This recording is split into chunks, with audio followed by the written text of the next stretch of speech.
Nenenzinho da mamãe que só quer colo. A mamãe vai ter que gravar aqui no sofá porque você quer ficar no colinho da mãe. É, meu coisinha. É, minha menininha linda. Oi, gente. Eu sou o amor da vida da minha mamãe. Ai, que soninho. Meu Deus do céu. Muito soninho, mãe. Muito soninho.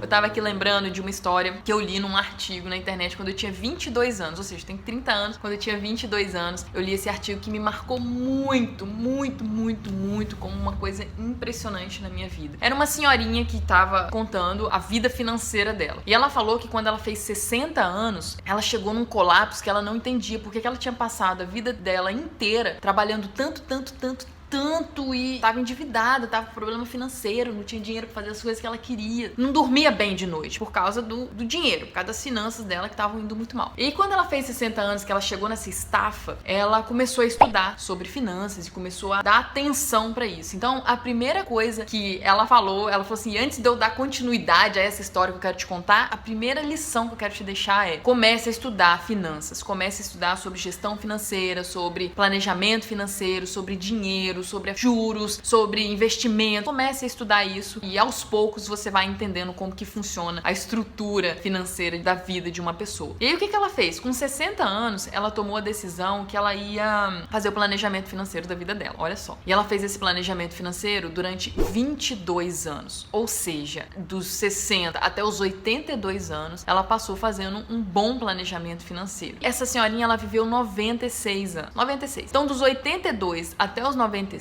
ela usou desse recurso, desse planejamento financeiro que ela fez para viver esses últimos anos da vida dela. Porque quando ela fez 82 anos, ela contou que ela começou a precisar de mais recurso para poder manter a saúde dela. Então ela precisava de enfermeira, ela precisava de outros remédios, ela sentia muitas dores, precisava de fisioterapia, precisava de cuidados especiais, que a gente sabe que às vezes a pessoa chega nessa idade e exige mais mesmo recurso financeiro para se manter. Mas aí ela conta que quando ela fez 95 para 96 anos, os médicos avisaram pra ela que ela tava, numa fase muito difícil, já muito difícil, que ela teria alguns poucos meses ou alguns poucos anos de vida naquela situação. E aí ela se animou de contar, de escrever esse conto, porque ela falou que o que permitiu a ela viver esses 14 anos, últimos anos da vida dela, de forma tão tranquila financeiramente, foi aquele planejamento financeiro que ela fez. Aí ela fala, a primeira lição é: você tem que estudar sobre o seu dinheiro, sobre a sua finança. A segunda lição é: não está relacionado com o tanto que você ganha. Não está. Está relacionado à sua postura em relação ao seu dinheiro. E aí a gente fica pensando assim, que postura que eu tenho que ter em relação ao meu dinheiro? E a primeira sacada que não só ela falou, mas que todos os livros do Pai Rico, Pai Pobre, do Robert Kiyosaki, todos os investidores, as pessoas que entendem de finanças ensinam é: você é a sua prioridade no seu planejamento financeiro. Ou seja, quando você recebe um dinheiro, uma renda lá, vamos supor que você tem a renda X no seu salário, tá? Do seu mês. E aí esse dinheiro chega pra você, a primeira pessoa que você vai pagar é você mesmo. A maior prioridade é você. Você tem que tirar uma porcentagem, uma pequena porcentagem pro seu planejamento financeiro. E foi essa simples alteração que ela fez que permitiu ela fazer o planejamento financeiro. E ela falou que a postura dela em relação, a partir do momento que ela decidiu, que ela falou assim, não, agora eu tenho um planejamento financeiro na minha vida. Você tem um planejamento? Essa é a primeira pergunta. Você tem planejamento financeiro na sua vida? E a partir do momento que você toma a postura, que você diz sim pra essa pergunta e bate o martelo em relação a isso, a sua postura em relação àquele dinheiro muda muito. Por quê? Porque ela falou que ela ficou muito mais presente. O dinheiro chegava na mão dela, porque tem gente que assim, o dinheiro chega na mão, vai pra cá, vai pra lá, vai embora. O dinheiro acabou, sumiu, acabou. Às vezes não terminou nem 10 dias, 15 dias do mês, acabou o dinheiro. Ela falou assim que quando você tem esse planejamento financeiro, você fica muito mais presente pra onde você vai colocar esse dinheiro.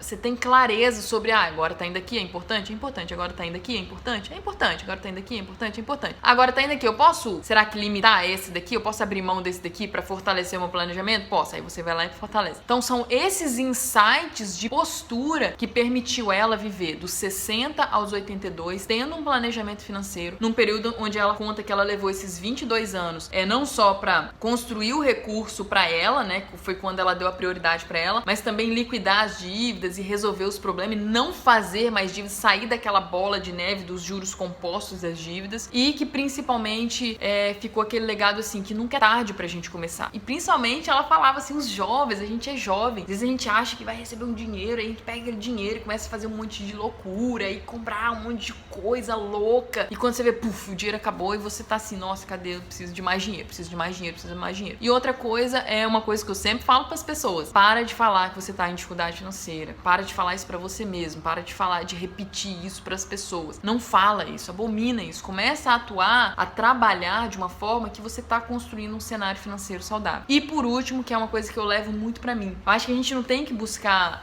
ser rico, milionário, ganhar milhões, não, é importante, mas a gente tem que buscar, acima de tudo, ter uma vida financeira saudável. Assim como a gente tem uma vida, a nossa vida saudável, o corpo, a mente, a gente tem que buscar ter uma vida financeira saudável. Um cenário onde você deita pra dormir, tranquilo, você bota a cabeça no travesseiro pra dormir, tranquilo, vai ficar preso em meio a dívida e aquele monte de coisa. Então, foi um artigo que eu li, nossa, eu lembro que foi um artigo que eu li numa fase muito difícil da minha vida e que me abriu esse cenário de abundância financeira que a gente vem trabalhando muito pra conquistar e que principalmente é uma coisa que precisa muito na nossa sociedade, né? Nos jovens também, às vezes nas pessoas até que tem mais idade. Olha só, 60 anos essa senhora começou a fazer o planejamento e tirou essa grande lição aí sobre dinheiro que ela levou a vida inteira sem saber, tá bom? Então começa a pensar nisso, não só pra você, mas pro seu meio, pra sua família, pra sua equipe, não importa. Começa a colocar isso como forma de vida na sua vida e você vai ver a diferença que vai fazer a partir do momento que você tomar essa decisão, tá bom? Então é isso, deixe seu comentário aqui abaixo, como que é a sua vida financeira, como que é o seu pensamento em relação ao seu dinheiro, e a gente se vê amanhã no próximo vídeo. Tchau, tchau!